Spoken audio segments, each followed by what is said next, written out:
Have you ever wondered about evolution and the missing link, where there's an unexplained transition of our evolutionary ancestors and the modern humans, Homo sapiens? The Bible says that the gods created man in their own image. So does this refer to the ape-like creatures near the beginning of evolution, or from the dramatic change in our appearance from Homo sapiens neanderthalis to Homo sapiens sapiens? The relationship between religion and evolution has been a topic of debate for like many years. Substantial scientific evidence explains living organisms evolve over time through natural selection and other mechanisms, such as this gecko in this cage. However, religion has long been etched into stone and the minds of man that God descended from the heavens and played a significant role in our creation. Yeah. I became interested in the truth when I stumbled across knowledge of the Sumerians. The Sumerians were considered one of the earliest known urban civilizations in history and played a crucial role in shaping the development of human society. So, where did this dramatic civilized way of living originate? I hope to educate my fellow classes and my audience here about how the gods are aliens that intervened in our evolution and the involvement of history, including the role of development of civilization and technology.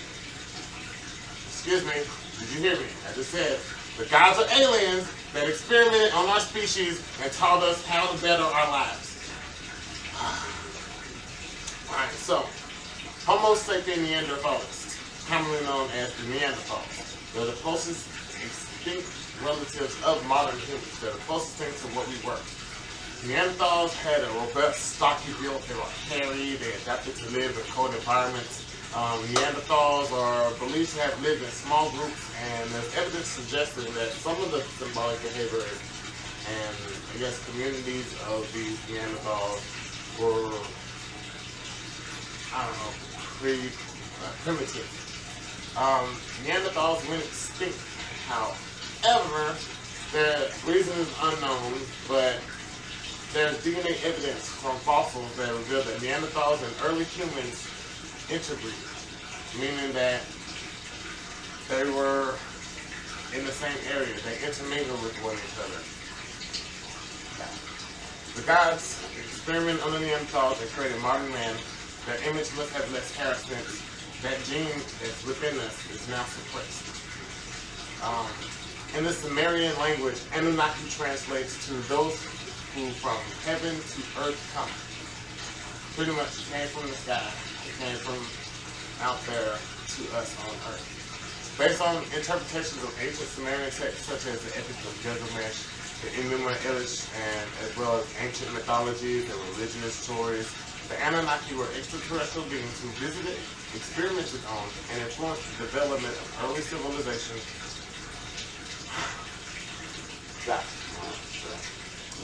The Sumerians had developed trade, economy, social structure. Like, what happened to the use of symbolic behavior and spears and stones and axe handles and whatnot? Miraculously, they're writing and have a trade system in place. Aliens. The last time mankind pulled technology advances from the air was like after Roswell incident back in what, 47, after the alleged UFO crash. Our technology advances grew at a pace that was just crazy. It was insane. The Sumerian religion heavily influenced the religious beliefs of later Mesopotamian people, the Babylonians, Middle Eastern culture groups. Pretty much stories of these extraterrestrials have been spreading around the world, can be found in like early parts of the Hebrew Bible. Now, every creationist story of heavenly events that have been explained in the Sumerian tablets. If you ask me, the first to say it wins, and the Sumerians are the winners.